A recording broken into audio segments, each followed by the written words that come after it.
सगळ्यात पहिलं मी भारतीय जनता पक्षाच्या महायुतीच्या माझ्या सगळ्या सहकारी बांधवांचं आणि मतदार बांधवांचं मनापासून आभार मानतो की त्यांनी भारतीय जनता पक्षाचे आमचे उमेदवार राजाभाऊ राऊत यांना पाठबळ दिलं.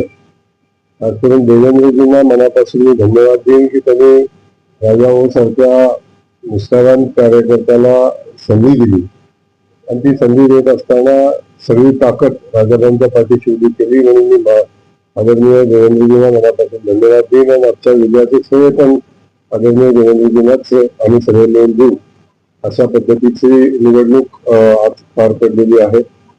मी या निवडणुकीमध्ये ज्या ज्या घटकांनी आम्हाला मदत केली, खास करून करमाळ्यापासून अगदी बार्शीच्या तर सगळ्या लोकांनी केलीच केली, परंतु करमाळ्यामध्ये अगदी भारतीय जनता पक्षाचे आमचे कार्यकर्ते असतील, रश्मीजी असतील, गणेश असेल, किंवा देवेंद्र जगतापजी असतील, नारायणबाबा असतील, सावंत फॅमिली असेल, राजाभाऊ आमचे राजेंद्र पाटील मालक असतील, त्याच्यासोबत शिवसेनेचे आमचे समोरचे सहकारी आमचे वारसकर असतील आणि त्यांचे सगळे मतदार बंधू असतील. तिथून ज्या ज्या लोकांनी म्हणजे अक्कलकोट पासून सचिनदादा कल्याण शक्तीचं खूप मोठे योगदान यामध्ये आहे.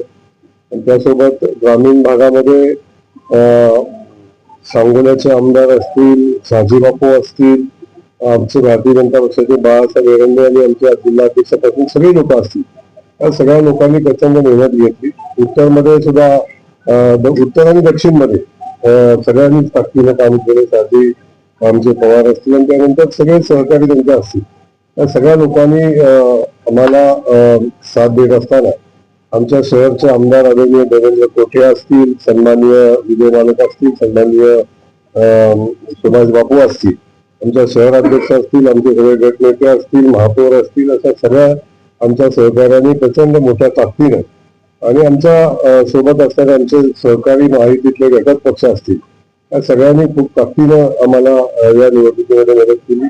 सगळ्यात पहिला ज्या ज्या लोकांची ज्ञात अज्ञात लोकांची या निवडणुकीसाठी मदत झाली, ज्यांनी आशीर्वाद दिले, ज्यांनी पाठबळ दिलं, खास करून माळशिरसमध्ये आमच्या झुंजार सहकारी या ठिकाणी राम सातपुते लढले. एका वेळी 44 मतं ताब्यात घेऊन त्यांनी ही निवडणूक समर्थपणे पुढे नेण्याचा प्रयत्न केला. त्यानंतर जानकर साहेबांनी आम्हाला मदत करण्याची भूमिका घेतली. असं सगळ्या ज्या ज्या घटकांनी आम्हाला मदत केलेली आहे त्या सगळ्या घटकांना मी मनापासून धन्यवाद देईन, त्या सगळ्या नेत्यांना धन्यवाद देईन. आणि आजचा विजय हा भारतीय जनता पक्षाच्या कार्यकर्त्यांचा, सहकारी बांधवांचा आहे, महायुतीच्या कार्यकर्त्यांचा आहे. त्यासोबत आदरणीय देवेंद्र फडणवीस साहेबांचा आजचा हा विजय जो सोलापूर जिल्ह्यामध्ये, सोलापूर जिल्ह्याच्या इतिहासामध्ये झालेला सगळ्यात मोठा विजय आहे.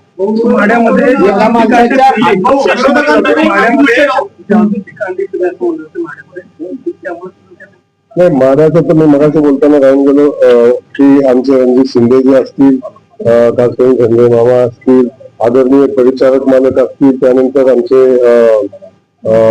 समाधान अवतडे माझे विधानसभेतले आणि सहकारी आहेत, त्या सगळ्यांनी खूप प्रचंड ताकदीनं निवडणुकीमध्ये भाग घेतला आणि निवडणुकीमध्ये सगळ्यांनी आशीर्वादही पाठीशी उभे केले. राष्ट्रवादी असेल, शिवसेना असेल, या सगळ्या घटक पक्षांनी आम्हाला मदत केली. त्याच्या पलीकडे जाऊन समोरच्या अनेक लोकांनी आम्हाला मदत केलेली आहे. त्या सगळ्यांचं मनापासून धन्यवाद.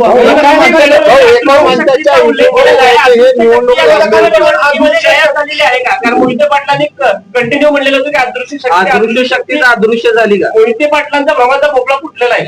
नाही, आता काही लोकांना विजय असतो, काही लोकांना म्हणजे स्वतःच्या ताकदीबद्दल किंबहुना लोकांना गृहीत धरायची सवय असते. त्याबद्दल मी अधिक तर बोला असं मला वाटत नाही, कारण सध्या जमाना गॉगलचा आहे. त्यातून सामान्य माणसाची मतं, सामान्य माणसाच्या भावना, सामान्य माणसाचं सध्या काय चाललंय याच्या संदर्भात बघायची त्यांची दृष्टी आता बाहेर गेलेली आहे. त्यामुळे त्याला अधिकच त्याला महत्व देणं मला योग्य वाटत नाही.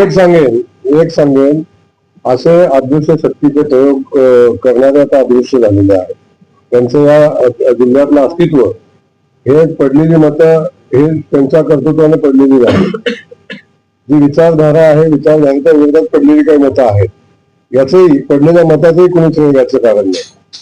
त्यामुळं या जिल्ह्यातनं अशा शक्ती आता अदृश्य झालेल्या आहेत आणि त्या भविष्यामध्ये त्यांना शोधावे लागेल अशी परिस्थिती आहे. मला अधिकच त्या संदर्भात खूप बोलून आजच्या विजयाचा जो आनंद आहे तो आता वेगळ्या दिशेने नेण्याची आवश्यकता नाही. मी पुन्हा भारतीय जनता पक्ष खास करून राजाभाऊ जो एक आमचा लढवया बाजी प्रभू ज्या कार्यकर्त्याला आम्ही संबोधतो असा राजाभाऊ या निवडणुकीमध्ये उभे राहिले, ज्यांनी पक्षासाठी नेतृत्वासाठी त्यागाची भूमिका घेतली आणि वेळपर्यंत या बाजी प्रभूसाठी खिंड लढवण्याची भूमिका घेतली. अशा एका माझ्या सहकार्याला आम्ही न्याय देऊ शकलो. देवेंद्रजींचं मनापासून धन्यवाद, भारतीय जनता पक्षाचे मनापासून धन्यवाद आणि मतदाराचं मनापासून धन्यवाद. आणि आता राजाभाऊ एकदा सन्मानानं आता विधान भवनामध्ये जातील आणि पुन्हा एकदा जनतेच्या सेवेसाठी आपल्या सगळ्यांकडे असतील. माळशिरस तालुक्यामध्ये आपल्याला मदत केली, या निवडणुकीमध्ये जानकरांनी आपल्याला मदत केली. मात्र काही दिवसांपूर्वी रामभाऊंनी असं म्हणलेलं आहे की माळशिरस तालुक्यामध्ये मोहिते पाटील आणि जानकर हे आमचे विरोधक असणार आहे. रामभाऊ आणि जानकरांमध्ये समन्वय घडवून आणण्यासाठी त्याच्यामध्ये शंका असायची बिलकुल कारण नाही. रामभाऊ आमच्या भारतीय जनता पक्षाचा नेता आहे. रामभाऊ भारतीय जनता पक्षाच्या वतीनं माळशिरस तालुक्यामध्ये आणि त्या मतदारसंघामध्ये ताकदीनं काम करतात. तेच आमचं नेतृत्व आहे. त्यामुळं बाकी कुठल्या गोष्टी असतील त्या परिस्थितीमध्ये निवडणुकीच्या अनुषंगानं झालेले आम्हाला दिलेली मदत असेल त्या मदतीची आम्ही नक्की जाणीव ठेवू. परंतु एक विचारधारा म्हणून आमचा पक्ष म्हणून आमची भूमिका ठाम आहे. त्याच्यामध्ये कुठली शंका घ्यायचं कारण नाही. 11 या विधान परिषदेच्या निवडणुका झाल्या त्यात महाविकास आघाडीचे जे मत आहे ते मोठ्या प्रमाणावर फुटल्याचे कशा पद्धतीने बघता, कारण 3 दिवस अमरावती असेल, नागपूर असेल, धाराशिव असेल खास करून. मी तर आपल्याला सांगेन की ही निवडणूक आम्ही प्रचंड मोठ्या ताकदीने लढलो. महायुतीपेक्षा अधिकची मतं आम्हाला मिळाली. आम्ही खूप गेम केलं, परंतु तसा विचार केला तर मला 12 मतं कमी पडली. याचे सल्ले मला सातत्याने राहील. परंतु आजही ही निवडणूक मी आपल्याला सांगतो की खूप ताकदीनं आम्ही लढत असताना आम्हाला अपेक्षित लोकांनी मदत केली. त्याचंही पुढे जाऊन काही गोष्टी घडणं आवश्यक होतं. मला वाटतं 10-12 मताचा फरक राहिलेला आहे. मला खरं सांगू या विजयाचं श्रेय सामान्य कार्यकर्त्यांचं आहे आणि या जिल्ह्यानं आता सांगून टाकलेलं आहे की आता सरंजामशाही चालणार नाही आणि या निवडणुकीचा विजय हा कार्यकर्त्यांचा आहे. त्याचं श्रेय कुणाला तर देण्याची आवश्यकता नाही, आपलीमध्ये सभा घेण्याची आवश्यकता आहे. मी आपल्याला सांगतो आपलीमध्ये सभा घेण्याची आवश्यकता आहे. योग्य वेळ त्या राजावर नक्की जातील, त्याचा वेळच होईल. पण या विजयासाठी फार मोठा संघर्ष झाला आणि कुणाला काहीतरी मोठं हे करायला लागलं असं काही नाही. कुणाला महत्व देण्याची आवश्यकता नाही. आता मी सांगितलं ना, गॉगलचं राजकारण संपलेलं आहे. आता जमिनीवर येऊन डोळे उघडे ठेवून लोकांच्याकडे बघा, लोकांच्या भावना बघा, लोक काय म्हणतात बघा, जमिनीवर काय आहे ते बघा. आता दिवस संपलेला आहे.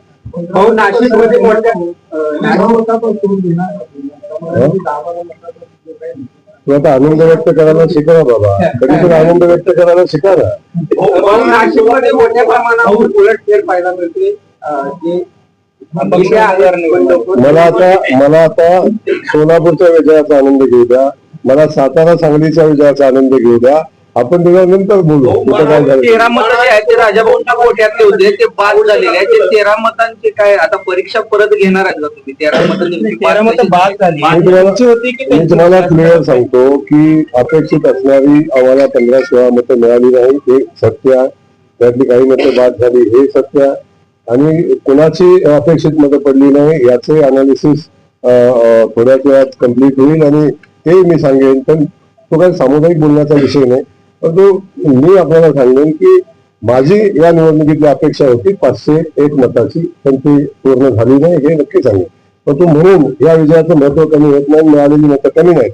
आम्ही या विजयाचा आनंदोत्सव साजरा करू आणि आपल्या सगळ्यांच्या खास करून मी माझ्या सगळ्या सहकारी बांधव तिथून कुणाचं नाव घ्यायचं राहिलं असेल, आमच्या कोरगडीचे आमचे नगराध्यक्ष आहे तिथं आणि काही महत्वाच्या लोकांनी मला मदत केली, सगळ्यांना धन्यवाद देत असताना मी आपल्यालाही मनापासून धन्यवाद देईन की कायम उघडा डोळे बघा नीट अशा पद्धतीची भूमिका आपण पार पाडली आणि आमचे डोळे कायम उघडे ठेवण्याचं काम आपण केलं, त्याबद्दल आपल्याला मनापासून धन्यवाद. माडा आणि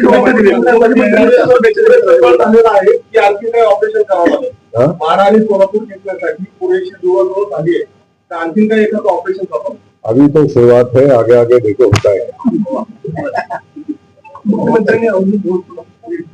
मुख्यमंत्री राजाभाऊ आमचे मुख्यमंत्र्यांचे खूप लाडके कार्यकर्ते आहेत आणि त्यामुळे राजाभाऊंना कौतुक करणं बनतच.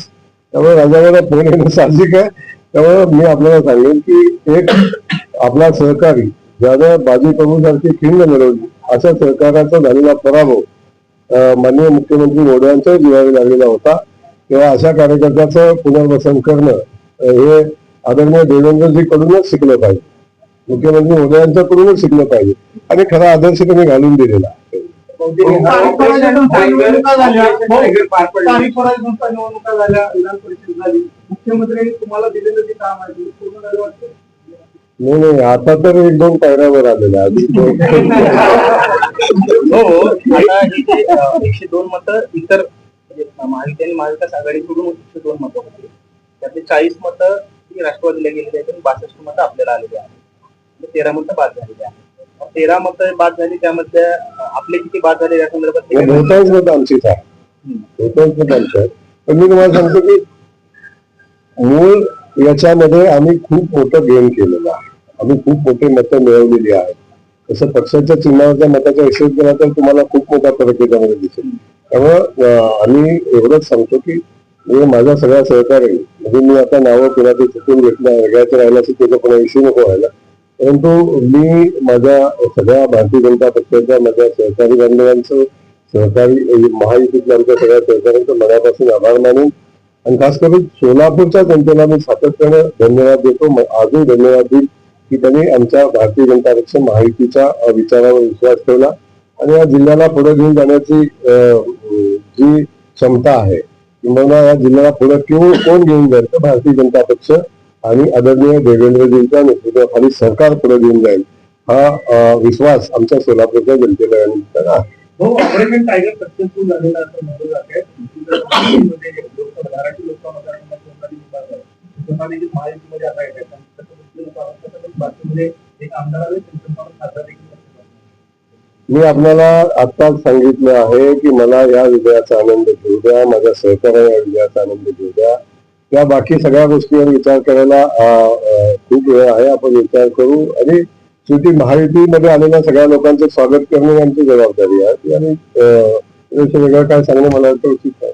राष्ट्रवादी शरद पवार पक्षाच्या 3 आमदारांनी आपल्याला पाठिंबा दिला होता. आता निवडणूक झालेली हा पाठिंबा तात्पुरता म्हणावं लागेल का येणाऱ्या काळात देखील असेल विकास कामाच्या मुद्द्यावरती? नाही, आपण बघतो की मी त्यांचे आभार मानेल. अभिजित पाटील जे असतील, सन्माननीय बाबासाहेब पाटील असतील, सन्माननीय नारायण पाटील असतील आणि सन्माननीय कार्यकर्ते असतील, चौघांचे मी आभार मानेल. शेवटी काही गोष्टीवर किंवा राजाभाऊंच्या उमेदवारीच्या विषयावर त्यांनी आमच्यासोबत येण्याचा निर्णय घेतला. याचा अर्थ आम्ही पॉलिटिकली एकत्र आलो असं होऊ शकत नाही, परंतु मी सांगितलं ना आगे आगे देखो होत आहे का.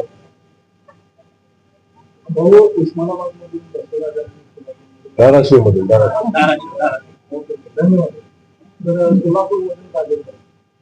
येणाऱ्या काळामध्ये लोकसभेवर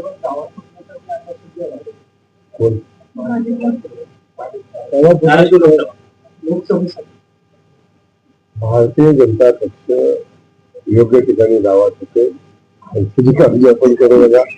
पक्षाला माहिती आहे कुठे करायचं आणि काय करायचं, त्यामुळे बिलकुल चिंता करू नका. ओके. भारतीय जनता